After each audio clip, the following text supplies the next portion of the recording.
সুপ্রভাত বন্ধুরা। আজ ৪ঠা মার্চ মঙ্গলবার। শুরু করছি চিন্তনের মুখ্য বার্তা। প্রথমেই দেখে নেব আজকের আন্তর্জাতিক খবর।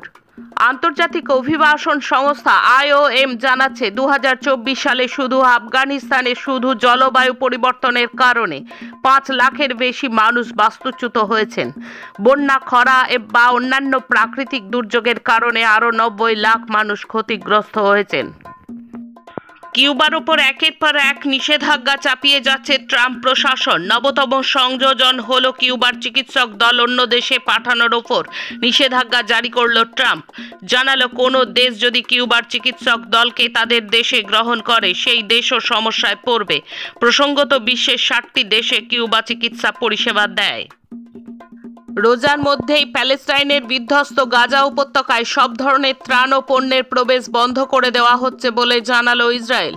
রবিবার এই তথ্য জানিয়ে দেশটি হুঁশিয়ারি দিয়ে বলেছে, হামাস যুদ্ধবিরতির মেয়াদ বৃদ্ধির নতুন প্রস্তাব মেনে না নিলে আরও বড় পরিণতি ভোগ করতে হবে প্যালেস্টাইনকে। পারমাণবিক অস্ত্রের মজুদ বাড়ানোর অভিযোগ এনে মধ্যপ্রাচ্যের মুসলিম প্রধান দেশ ইরানের ওপর একের পর এক নিষেধাজ্ঞা জারি রেখেছে ডোনাল্ড ট্রাম্পের আমেরিকা। সেই নিষেধাজ্ঞাকে উপেক্ষা করার মতো সামর্থ্য ইরানের আছে বলে মন্তব্য করলেন ইরানের প্রেসিডেন্ট মাসুদ পেজেশকিয়ান। ইউক্রেনকে 226 কোটি পাউন্ডের সামরিক সহায়তা দেবে ব্রিটেন। ইউক্রেনের প্রতি ব্রিটেনের পূর্ণ সমর্থন আছে।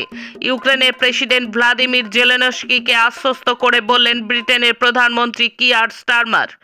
আমেরিকার হোয়াইট হাউসে প্রেসিডেন্ট ট্রাম্পের সঙ্গে বিবাদপূর্ণ এক বৈঠক শেষে আমেরিকা থেকে সোজা লন্ডনে এসেছেন জেলেনস্কি।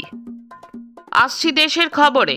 ত্রিপুরা জুড়ে সিপিআইএম পালন করল ত্রিপুরা শহীদ দিবস। বিজেপি মথা অশুভ জোটকে কোণঠাসা করার আহ্বান জানালেন মানিক সরকার। বিভেদকামী শক্তিগুলোকে আরও বিচ্ছিন্ন করার ডাক দিলেন সিপিআইএম রাজ্য সম্পাদক জিতেন্দ্র চৌধুরী।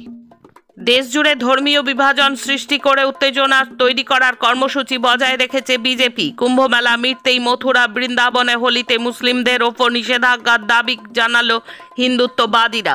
শনিবার এই আবেদন জানিয়ে মুখ্যমন্ত্রী যোগীকে চিঠি দিলেন শ্রীকৃষ্ণ জন্মভূমি সংঘর্ষ ন্যাসের সভাপতি দীনেশ শর্মা। দিল্লি হাইকোর্টে কেন্দ্র জানালো 16 দিন আগে 15ই ফেব্রুয়ারি শাহজাদির ফাঁসি হয়ে গেছে সংযুক্ত আমির শাহিতে। 2021 সালে উত্তরপ্রদেশের বান্দা জেলার এই মহিলাকে আবুধাবির এক দম্পতির সন্তান দেখভালের জন্য পাচার করা হয়েছিল। সেখানে শিশু মৃত্যুর ঘটনায় পুলিশের কাছে এই মহিলার বিরুদ্ধে কাজে গাফিলতির অভিযোগ জানিয়েছিলেন ওই দম্পতি।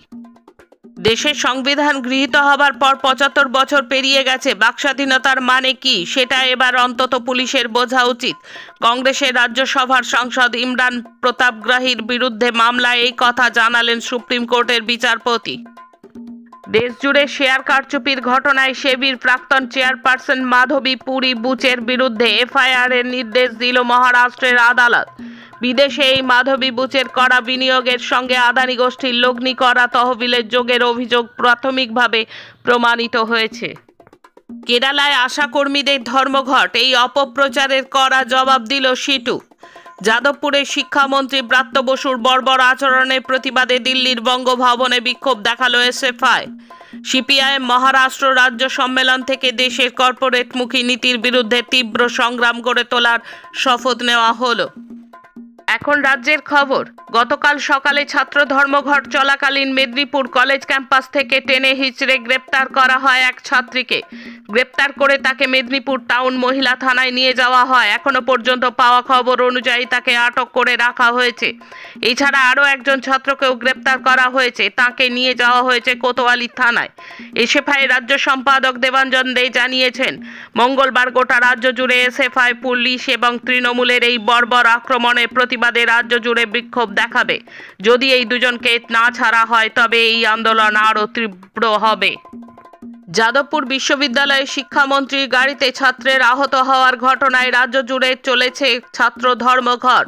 গতকাল এসএফআই নেতৃত্ব জানিয়ে দেয়, কোনো পরীক্ষার্থীর যাতে অসুবিধে না হয় সেই দিকে তারা নজর রাখবে।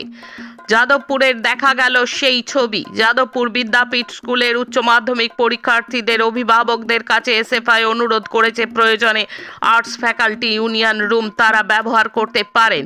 অভিভাবকেরা বলেছেন তাদের কেউ বাধা দেয়নি, নির্বিঘ্নে পরীক্ষা চলেছে। বিধানসভা নির্বাচনের এখনো 1 বছর বাকি, তবে এখন থেকেই জয়ের ক্ষেত্র তৈরি করতে তৎপর ক্যানিং পশ্চিমের বিধায়ক পরেশরাম দাস। রবিবার এক কর্মী সভা থেকে ওই বিধায়কের ঘোষণা, আগামী বছরের ভোটে তাঁকে বিধানসভা কেন্দ্রের যে অঞ্চল সর্বোচ্চ লিড দেবে সেখানকার কর্মীরা পাবেন 1 লক্ষ টাকা। এ নিয়েই তৈরি হয়েছে বিতর্ক। গ্রিড বিপর্যয়ের মতো বড় ধরনের বিপত্তির ক্ষেত্রে মেট্রোর সুড়ঙ্গে কোথাও ট্রেন আটকে পড়লে বিশেষ ক্ষমতা সম্পন্ন ব্যাটারি থেকে বিদ্যুতের যোগান দিয়ে ওই রেক নিকটবর্তী স্টেশনে আনার ব্যবস্থা চালু করতে চলেছেন মেট্রো কর্তৃপক্ষ। বহু কোটি টাকা খরচ করে ওই ব্যাটারি এনার্জি স্টোরেজ সিস্টেম বসানো হচ্ছে বলে মেট্রো সূত্রে খবর। ভারতের মধ্যে ওই ব্যবস্থা কলকাতা মেট্রোয় প্রথম চালু করা হচ্ছে বলে কর্তারা দাবি করলেও কলকাতা মেট্রোর প্রাক্তন এবং বর্তমান কর্মকর্তাদের একাংশ ওই খাতে বিপুল খরচের যৌক্তিকতা নিয়ে প্রশ্ন তুলেছেন। ফের স্যান্টোসের জার্সিতে গোল পেলেন নেইমার। ম্যাচের 9 মিনিটের মাথায় বক্সের ঠিক বাঁ দিক থেকে একটি দুরন্ত ফ্রি কিকে গোল করেন নেইমার।